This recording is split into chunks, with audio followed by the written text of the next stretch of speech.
Bring it to the top. Oh.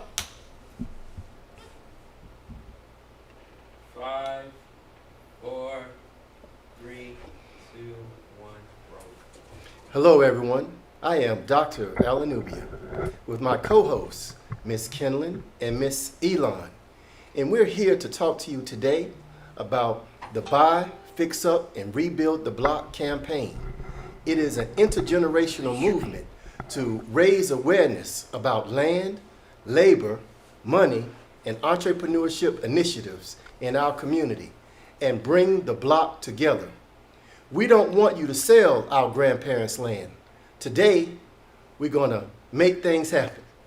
So, what we'd like to move on to look at is a historic land story. Many of us in our community have looked at Rosenwald projects and education at a time in our history where it was a requirement that our community be literate in order to vote. Kenlin, what do you think about passing a law that requires people to be able to read in order to place their vote and own land? I think that is truly very unfair because back in that time period, a lot of African Americans didn't know how to read because they didn't go to school, because they didn't have a lot of African American schools where black kids can go to learn how to read. So it's pretty much setting up a system where black people will never be able to vote in and never be able to have a voice in the political justice. Wow. Wow, isn't it amazing the brilliance of our youth? I'm going to turn over to my other co-host and talk about the future. Elon, Miss Elon, when you look at the history of people having to learn how to read in order to own property, in order to vote, and you look at the current school system, what is it that we can do to bring communities together, to strengthen our colleges, and put our youth in the position to learn a skill or learn a trade while having fun at the same time? In our youth today, having fair opportunities, of course, and giving opportunities to everyone to be able to get their education and learn about real world things and be in the community together. What role would you like to see colleges playing in the community in terms of helping the community to get the skill sets, training programs like we're putting together, like your experience with our TMT Youth Community Foundation? In conversations that I've had with you, you suggested that experience, like the one we're having today, was invaluable because not only did you get to learn how to use the equipment, but you also got the chance to apply the equipment to real world stories, like the Rosenwald story that we're going to have coming up in the next segment after you finish talking. So tell me, how can we get out to the youth these tools, these equipments, and what can my generation do to encourage you to be stronger and more interested in helping us to grow this future? So now that we do have this program, which I know it has been a very big asset in my life, now that we do have these programs, I feel like our people, we need to know the value of having these programs before we can get everyone involved. Educating our people, enlightening everyone on these tools that we have, because I feel like not many people know the value of having information or learning this information and learning how to use these tools in real life and knowing the history. Moving forward, I feel like these type of programs should definitely, like TMT, should definitely be in colleges and available in the community, everywhere. Well, I really want to thank you, Elon. And at this point, we also like to thank our sponsors, KMT Heating and Air Conditioning, for helping make this program available today. Also, TooMuchTV and Network Commerce Association, along with a host of other partners. And right now, we're going to take a historic look at a land story that many of us are familiar with, compliments of juniper level church right here in Wake County, North Carolina. And also special shout outs to Congressman G.K. Butterfield Jr. and G.K. Butterfield Sr. for playing a significant role in bringing awareness to our communities. So Jeff Robinson, I'm the senior pastor here at Juniper Level Missionary Baptist Church, 9104 Sauls Road, Raleigh, North Carolina. Pastor, what is the significance of this picture? Well, this picture is significant because we had heard about over the 5,000 schools that were built by Julius Rosenwald, but Congressman G.K. Butterfield made it even more and brought it home to North Carolina because he said that his father was there on the train when Julius Rosenwald, Booker T. Washington, DuBose, they actually traveled and toured North Carolina, especially eastern North Carolina, and he gave the picture. This picture symbolizes all of those persons that was there when Julius Rosenwald came to tour North Carolina. And why was Rosenwald touring North Carolina? Well, the reason why and the Rosenwald School is so important is because of the fact that when legislators made a rule that in order to vote, you would have to be able to at least read and write. And so in the rural communities, blacks didn't have a school because basically they were segregated. And so the reason why Julius Rosenwald, DuBose, as well as Booker T. Washington really wanted to push this effort was so that the African Americans in the rural would have a school to attend. And that's why over 5,000 were built throughout the United States. And how many of those schools were in North Carolina?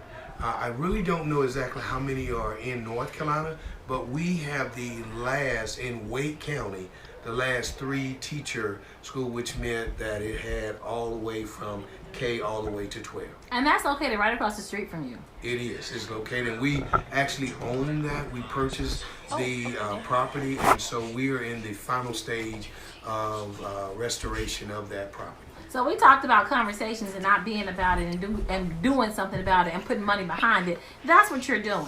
100%. We have, it's been a project prior to me even coming, but we are finalizing since over the last 6 years. One, we've got Wake County commissioners to make it a historical site.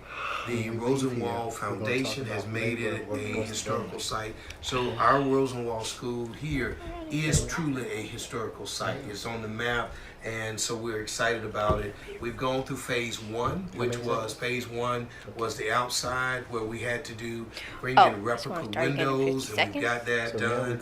It was securing grants in order for that to take place. The second phase was to lift the entire school up to shore up the foundation. We did that, and now the final phase is to do the interior. So we're very excited about it. And so you're going to restore it to be what? What useful? So we want it to be a community center. We want people to be able to utilize it, come in. We want tutorials. We want to do things for kids, anything for a senior center. We want people to be able to utilize the school.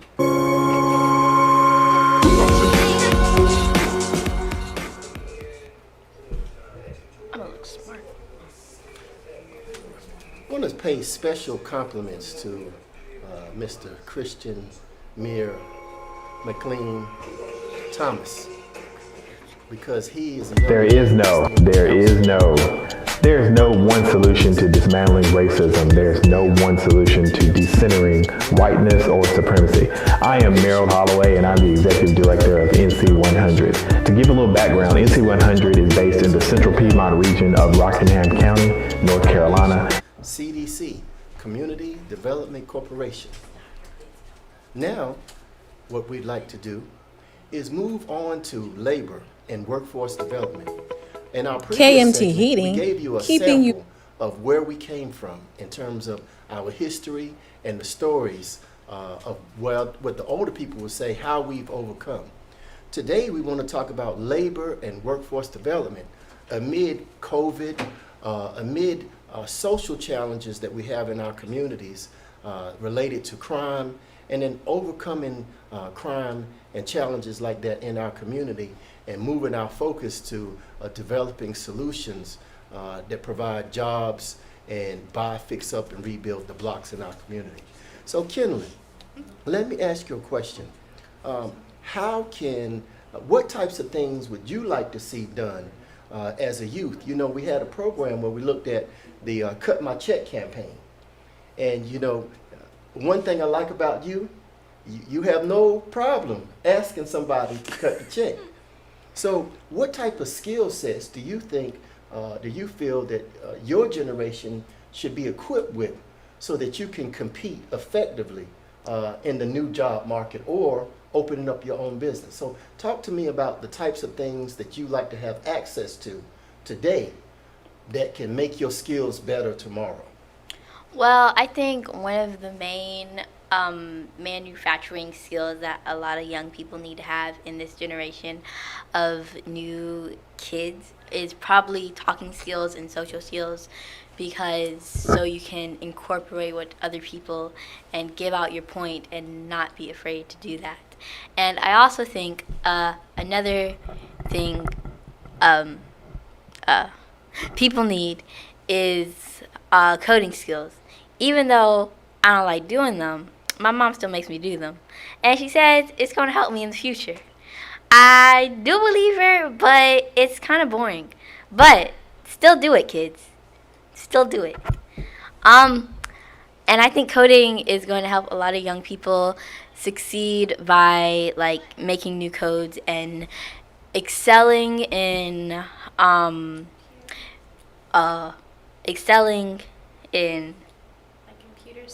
computer skills and typing, because that is a big skill to start your own business, and it will be a lot easier if you could make your own website where you can where people can order stuff and you can deliver it to them and not pay someone to do that, and you can keep that money in your pocket because that's where your money belongs, in your pocket.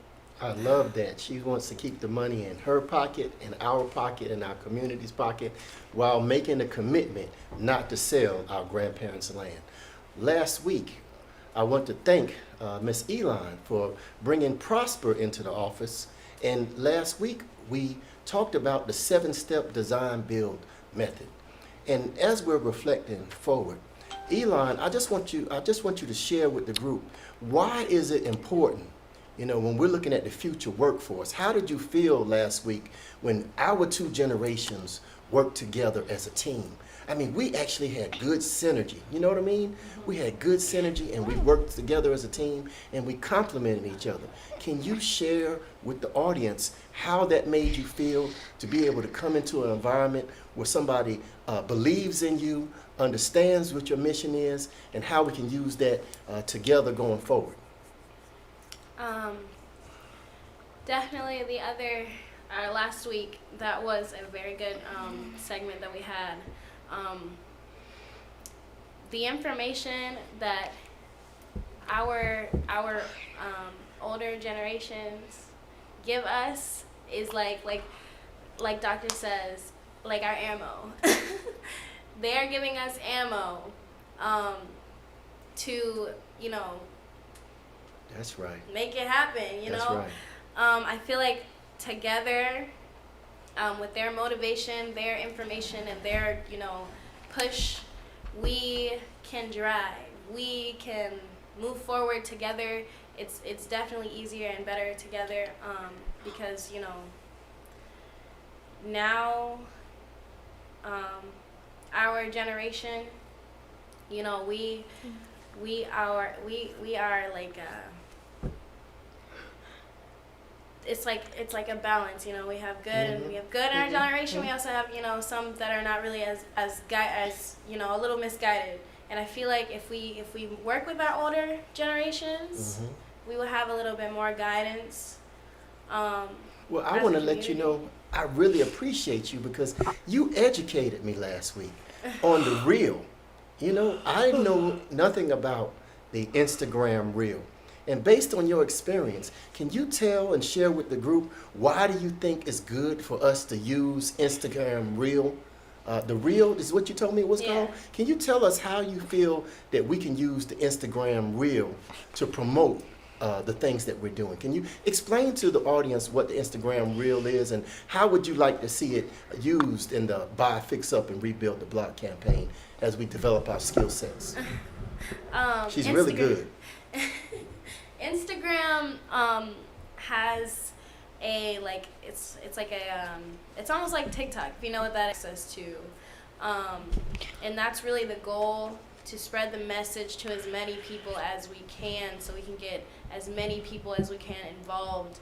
And I feel like social media, it does play a big part in this generation. I mean, everybody that I know that's my age has social media. Instagram and every other platform that we could get as much awareness as, as there is out there. Yeah, that's good. A lot of people on the media every day. We can even get sponsors to sponsor the show like we're doing today, can't we? Right. Yeah. What do you think about that, Kenley? What do you think about us getting sponsors for a program like we're doing today on this Servants Learning project, compliments of TMT Youth Community Development Corporation, CDC, y'all? I think I would just like to chip in the last segment a little bit. I think Instagram and Facebook is like a great tool for you to utilize to market your business and advertise it to millions of people who use that app on a daily basis. And back to the present question, can you repeat that again, please? That's a good one. She asked me to repeat the question. Elon, can you help me out? The present question is, we were talking about the Reel, and I was really complimenting Elon because what she was saying is that we can use the current technology to where my generation can provide your generation with content and wisdom and information, but your generation knows how to do what we are either too slow doing, don't know how to do, or not interested in doing. Exactly. So what we need is we need you. We need Mir, we need Kenlin, and we need yourself, Elon. We need you to step in the gap and show us how to use the Reel. Show us, Kenlin, how to use TikTok, and how can we use that information to educate the grandmas and grandpas and encourage the youth so we can all work together as a team. And so the question that I posed to Elon, Kenlin, was, can you talk to us about how programs like the Reel or TikTok can be used to promote positive stories in our community, which will kind of help us get jobs, help us get mentored, help us get training, you know what I mean? And help us to buy back, fix up, and rebuild the blocks so we can keep some of that in our pockets too. How did I do? Wonderful. Thank you. Round of applause. Thank you. The floor is yours. I'm supposed to answer that question? Yes, ma'am. Okay. You asked me, I gave it back to you. The ball is yours. Okay. So I thought I just answered. How can we use social media like the Reel, like Instagram, like TikTok, in order to bridge the gap between generations while we get our message out to the community? Well, pretty much. First, I'm going to explain like the usage of the app. Like about at least 1 million people use that app on a daily basis, and pretty much the TikTok, Facebook, and Instagram is where you can put your videos out there for the whole public world to see, and to millions, billions of people. Millions and millions. Yes. Hundreds of millions. Mm-hmm. Yes, and it would really be a good tool to utilize your business where you can advertise it, and you can use a lot of social medias to advertise your business. Like Facebook, you can post a video, and then people can see it. They can tweet it. That's on Instagram. Yeah, I mean, you can link Twitter. But yeah, you can retweet it on Twitter and stuff like that, and it can spread through the whole world by just one retweet, and then just keep retweeting. Lot more likes makes it more public, and more views. The more views you get, it is the better, because. So how do we get? See, because right now what we are doing is real unique. Yeah. We have two generations, and we are working on the same team. We're not arguing with each other, we're agreeing with each other, and we're looking at how we can move this ball forward successfully.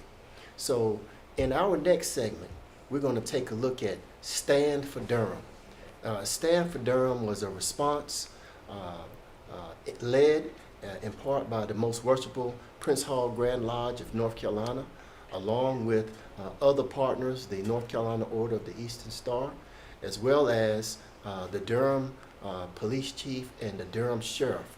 So we're going to take a couple of moments to look at this next video, where first we identify some of the challenges that are in our community in the Stand for Durham, and then towards the end we incorporate some of the spiritual song of an excellent singer that's there, but also we look towards the future in terms of how we can engage the community to help us to not only get out the word, but to buy, fix up, and rebuild the blocks, beginning one man, one woman, one community, one business, one college at a time.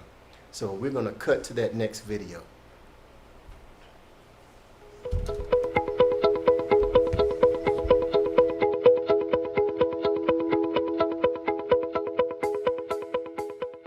KMT Heating, keeping you cool in the summers and warm in the winter. Call for your appointment today. Father, I stretch my hand to thee. Let me first thank all of you for coming out today to stand for Durham. Let me thank the law enforcement of Durham, the City Council of Durham, the clergy of Durham, and the Prince Hall Masons of North Carolina for coming out and uniting together for what we call Stand for Durham. No other help. Come on now. I know. Come on now.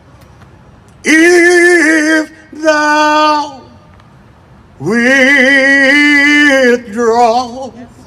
7 months ago, your government placed this city in a state of emergency because of COVID-19. And it was the right thing to do. 7 months later, we need a declaration of emergency in our city for the lives being lost on our streets to gunfire. When COVID is over, what will we do about this emergency that has persisted for years in our city? Thyself from me, oh, the shall. I could stand here all day and talk about the disparities in our communities. I could talk about how this pandemic has magnified the health and healthcare disparities, how COVID-19 disproportionately affects Black and brown people, how we suffer disproportionate health issues because it's cheaper to buy a pack of bologna than it is to buy fruits and vegetables.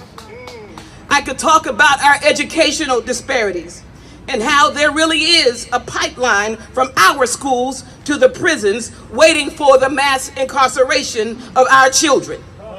I could talk about the working class poor who are living from paycheck to paycheck and how this administration will make sure that big banks and corporations get trillions of dollars and refuse to give people who are struggling through this pandemic a meager $600 per week. I could talk about it all day. I could talk about issues of fair housing right here in our city, because you do understand that McDougal Terrace was not a physical structural issue, but a structural, economic, and racial injustice issue. I could talk about it all day. I'm standing here as one of your elected officials telling you, as one of the brand ambassadors of this city, that it does not matter that we are the fourth most educated city in America.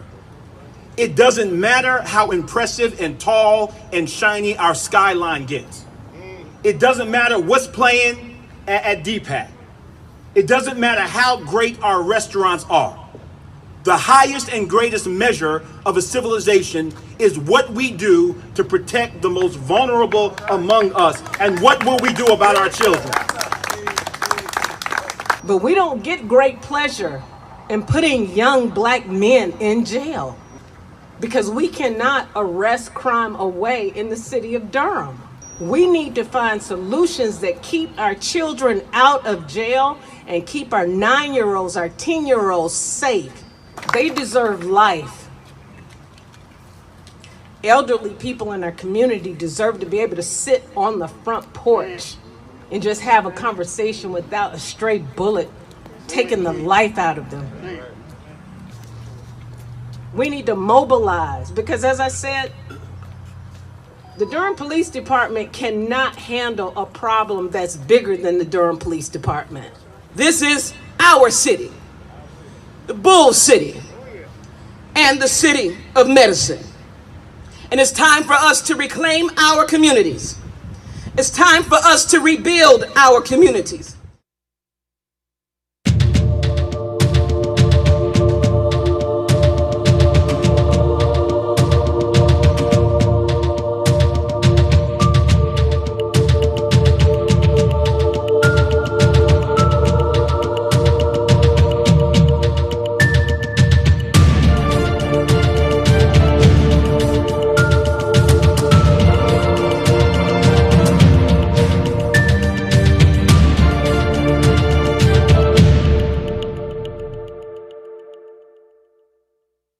We really would like to thank you for taking the time to spend with us on a Friday evening. And we are inviting you to like, share, give us constructive feedback in terms of how we can make these things better. I also like to thank the excellent leadership of the Executive Director of TMT Youth Community Foundation, Ms. Tamisha Thomas.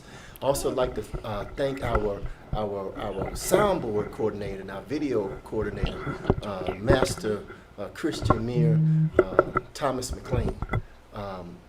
So as we're moving forward, what we looked at in the first segue is we looked at this is where we came from, where we visited the story of the Rosenwald schools and the historic position that Rosenwald played in educating not just individuals, but educating a community. The next area we looked at was Stand for Durham. And our challenge with Stand for Durham is to change the narrative from lemons, crime, dysfunction, and pain, to lemonade, where we can focus on solutions, where we can engage our youth, we can engage our seniors, we can promote programs where we don't sell grandparents' land, but we go back in our communities to buy, fix up, and rebuild the block. The next segment, what I would like to talk about with help of Ms. Elon and Ms. Kinlan, is we want to talk about structured finance. Because one of the challenges that we have in our community is we always talk about financial literacy in terms of what we do with our money and what will we do with our resources, but we don't talk about economic literacy, and we talked about two of those parts today.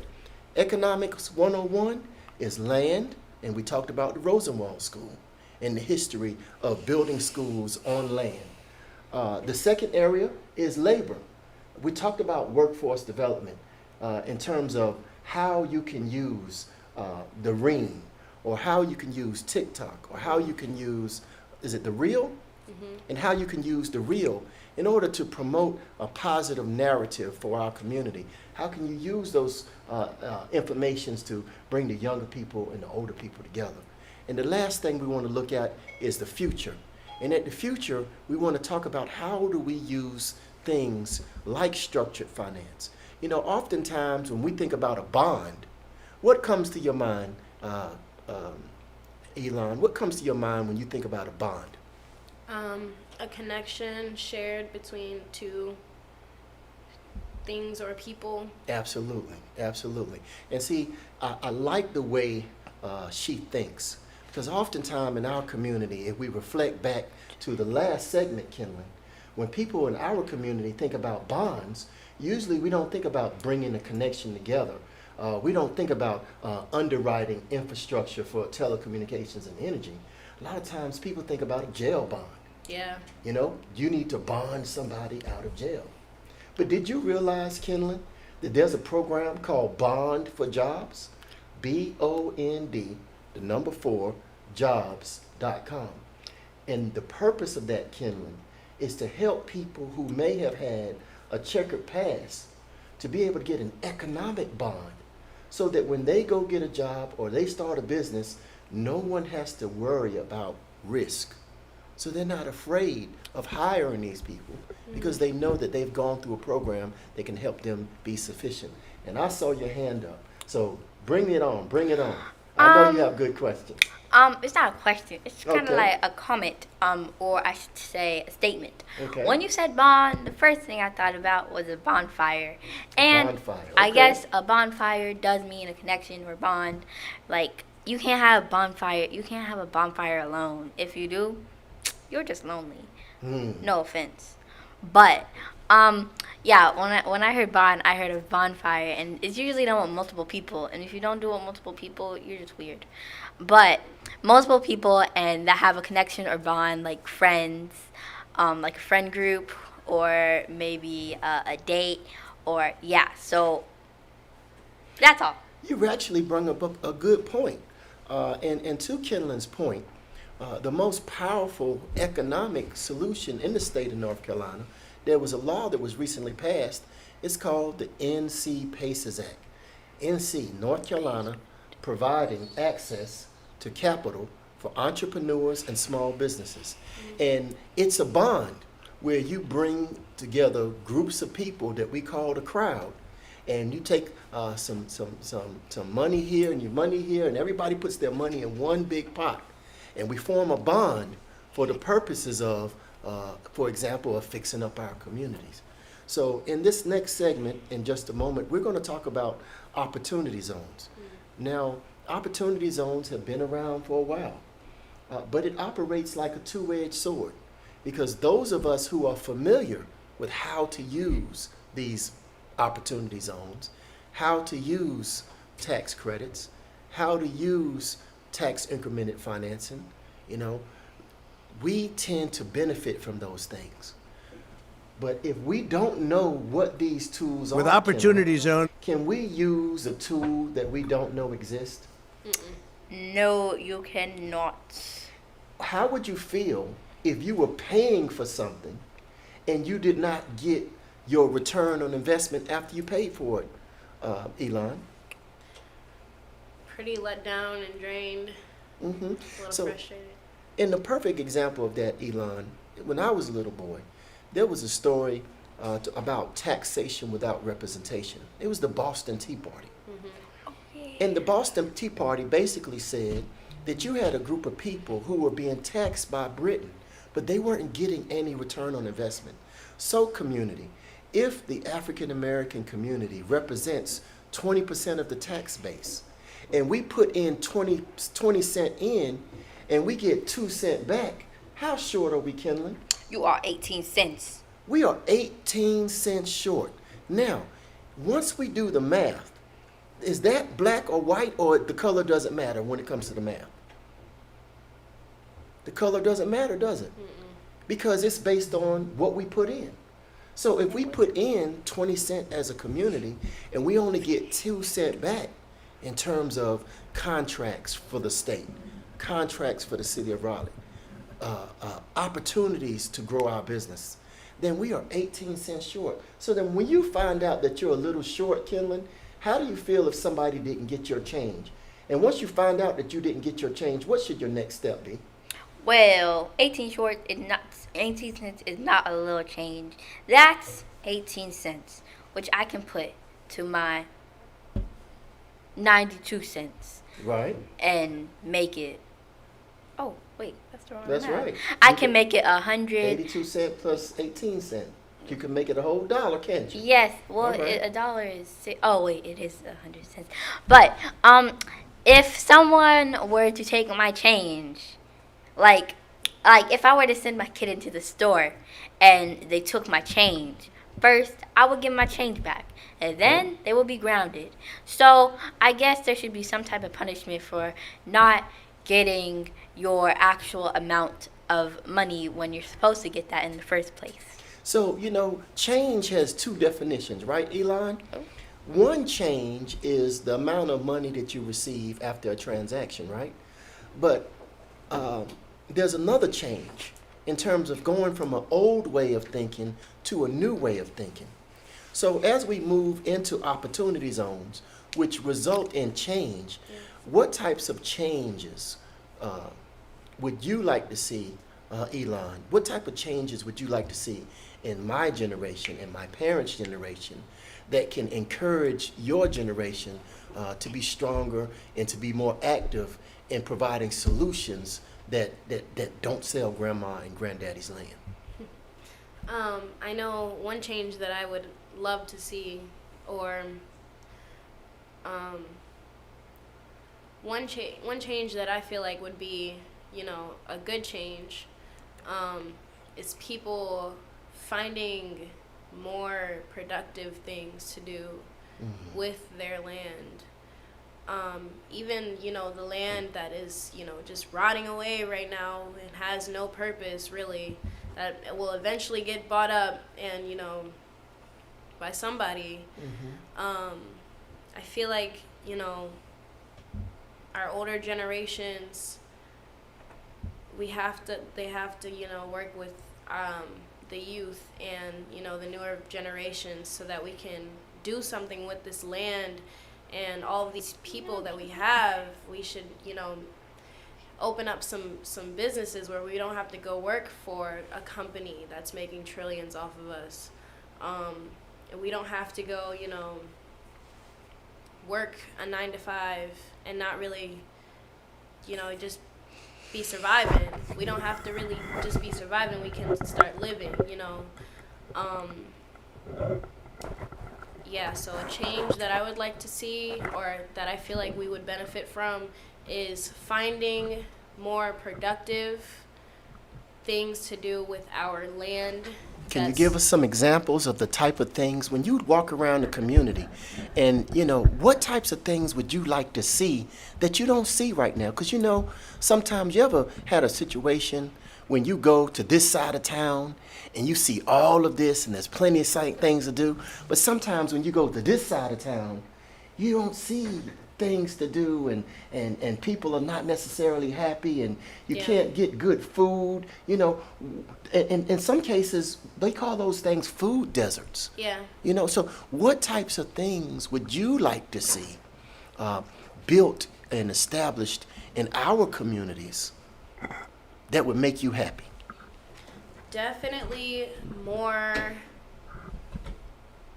Black-owned businesses. Okay, give me an example. Smaller businesses. I am all for local foods, growing foods. I feel like some of our land can go towards community gardens, if not, independent gardens. More, herbalists, because I believe that the government is hiding medicines from us, and we have medicine everywhere growing, and we can create our own medicines. That's besides the point. Okay. It's valid. more, daycares that are well kept.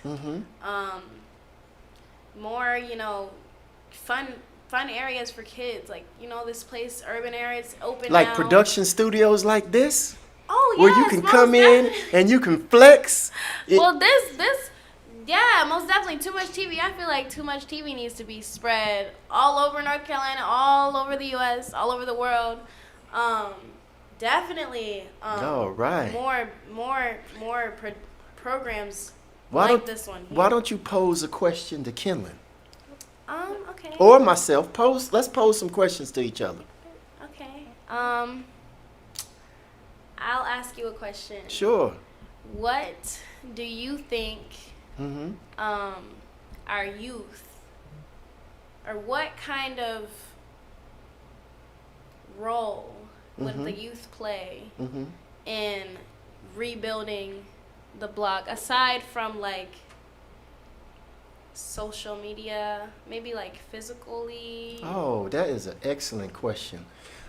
We have a campaign that we will be rolling out, and it's called Cut My Check. And in this particular campaign, what we want the youth to be able to do is, you know, oftentimes we've seen youth selling chocolate, selling magazines, selling books, selling lollipops, and we've seen them doing that thing. But we would like the youth to take their iPhones and their Androids and their iPads, and we want to see the youth go into the community and take an inventory of what you think we need. Yeah. We need the youth to take pictures of abandoned buildings. We need you to take pictures of nice buildings that you see. We need you to take pictures of nice types of fashion, good types of food.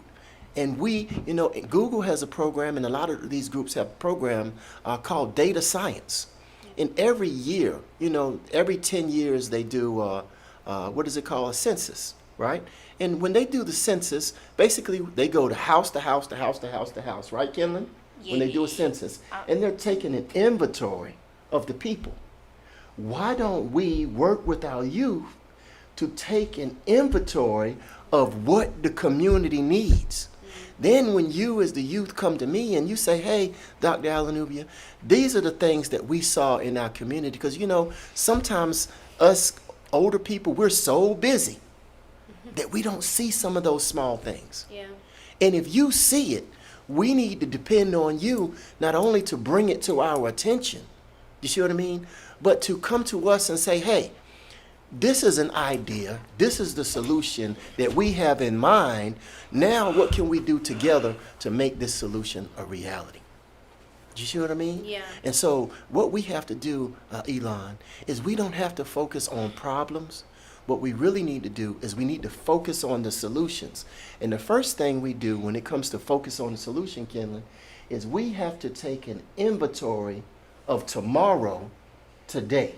Yeah. If this is what you want tomorrow, and this is where we are today, and this is where we came from yesterday, then we have to be respectful of where we came from and appreciate stories like the Rosen Wall. Right. But then we also have to realize what's happening today in terms of Stand for Durham.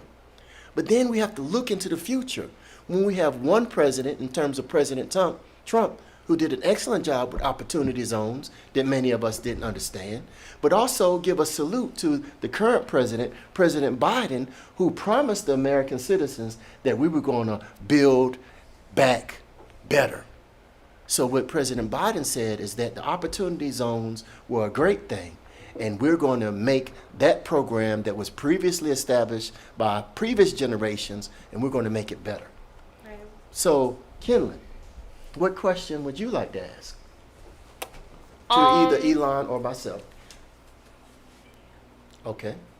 I would like to ask the question, how, since, like you said multiple times, a lot of people don't understand opportunity zones. Mm-hmm. How do you think we can help people spread awareness to opportunity zones and spread awareness and like show people how to use opportunity zones and understand them? Oh, Kenlin, that is an excellent question. You know, Kenlin, it reminds me when I was younger, and even as a grandfather, as an adult, I still like show and tell. You know, and so what we need to do is we need to find examples in the United States where opportunity zones were used to transform a community, to transform a vision into equity. Yeah. So, you know, what we need to do and what we're going to do with the help of TooMuchTV and TMT Youth Community Foundation and partners like Network Commerce Association and KMT Heating and Air Conditioning and many others, okay, like Pew Enterprises and Pew Builders Construction, and like Mr. Antonio Terrell and many others, we want to basically take that inventory of today and then kind of roll out solutions. So we need to show our communities what these examples look like. So what we're going to do now is we're going to roll to the next video, and the next video is the former President Trump talks about opportunity zones. And please don't be too quick to judge, because oftentimes we shoot the messenger and we completely miss the message. One of the reasons why our communities are not taking a page out of Beyonce's book when she says, "Let me upgrade you." The opportunity zones present an opportunity for us to upgrade our communities. But in order for us to upgrade our communities, we first have to seek wisdom, secure knowledge, and then apply our overstanding. Let it roll, Mir. With opportunity zones, we're drawing investment into neglected and underserved communities of America so that all Americans, regardless of zip code, have access to the American dream.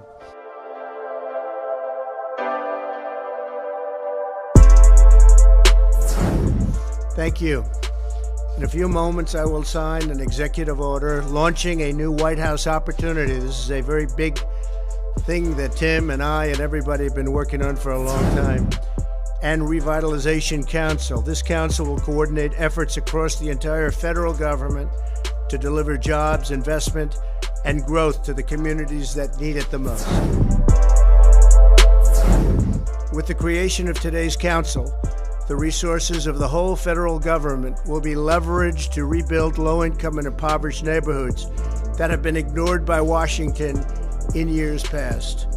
Our goal is to ensure that America's great new prosperity is broadly shared by all of our citizens. Our country is doing better than ever economically, and we're able to do that. I'm thrilled to announce that our new council will be led by Secretary Ben Carson. You know, this is an outcropping of the 2017 Tax Cuts and Jobs Bill, and created opportunity zones. Now, each governor and the head of the 5 territories and DC have the ability to designate 25% of their economically distressed areas as opportunity zones. Opportunity funds then work in these areas where people can invest unrealized capital gains.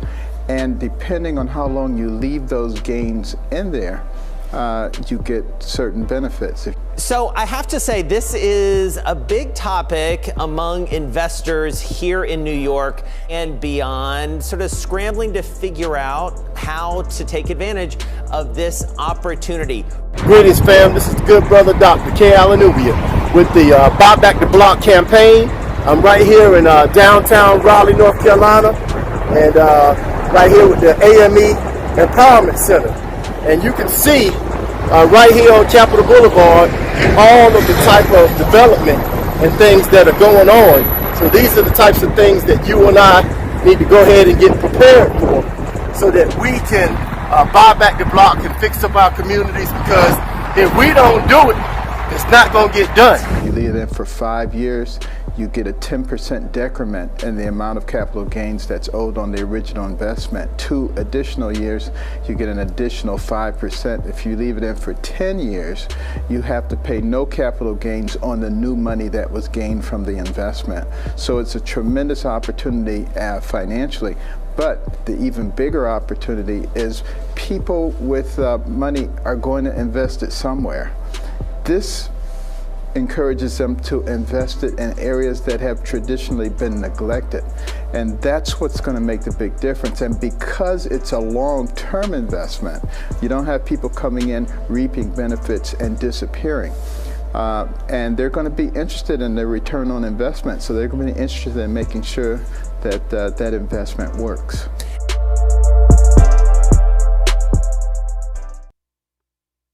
Taste of opportunity zones. Basically, when people think about making a profit, there's 2 ways to make a profit.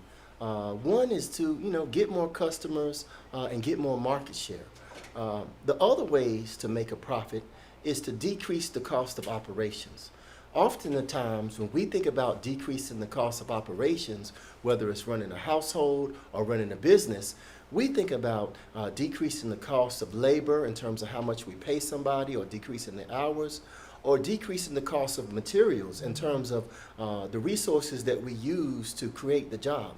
But what I would challenge the community to realize is that decreasing the cost of operations begins with the cost of capital.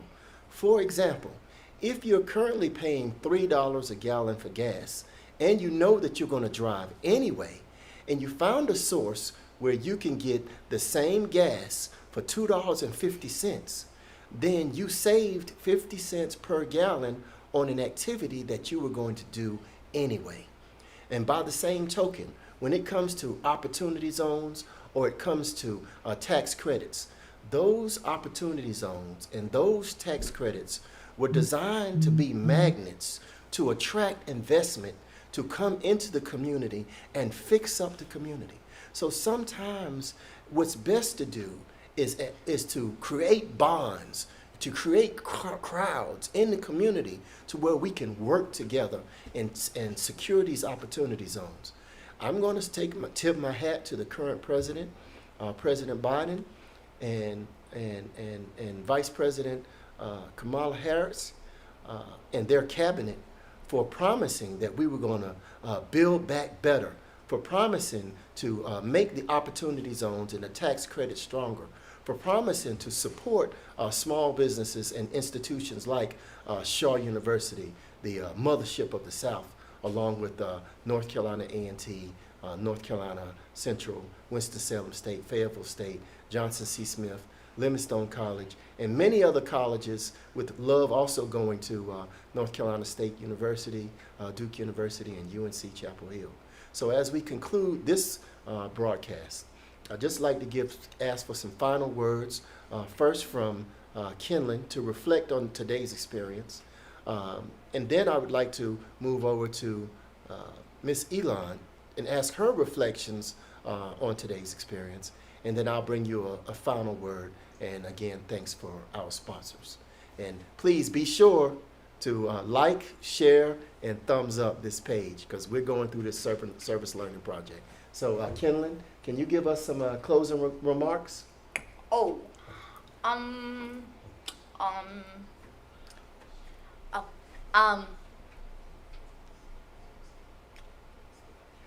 really have nothing to say. Okay. Well, let me ask you this. What is your vision for the future? How would you like to see this program with TMT grow? Globally, I would like to see the TMT program, CTC program, grow globally and beyond its wildest dreams, like Buzz Lightyear always said. Something and beyond? Yes. Okay. How about yourself, Elon? So a couple words about today. I learned a lot of information that I didn't know, especially about the 5,000 schools. I had no idea that there were that even happened. I had no idea. The Rosenwald schools. Yes, I had no idea. And that's I really love that. And I feel like the fact that Black people, they couldn't vote, that was really messed up, and the 5,000 schools, that made a difference. So that was really cool. Stand for labor. That our people, our new generations, we are going to be the labor. That's right. We have to put in the work to create this new the new block. That's right. And TooMuchTV, fix up, rebuild the block. We are here to raise awareness and to make that happen.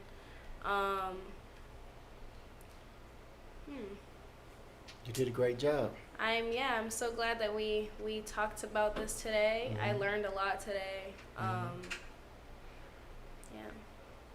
Well, I really want to thank these two fine young ladies. Our youth are our inspiration. I also like to take the time to ask you to call KMT Heating and Air Conditioning. The phone number is 919-274-7224. 919-724-7224. And be sure to visit them on the website at kmt-hvacpros.com. That's kmt-hvacpros.com. And be sure to visit TooMuchTV online, the YouTube channel, TooMuchTV INC. Please visit our YouTube channel and give us likes and so on and so forth. So, and subscribe. And so, in closing,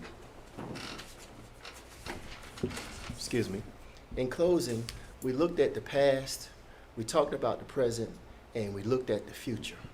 For us, the past is prophecy, the current present is a witness, and the future is the delivery intergenerationally for our communities, our colleges, and future business industries that we grow. Thank you very much. This is the good Dr. Alanubia signing off. Thank you. Salute. Bye-bye. Saw you. University. That's it. That's a wrap.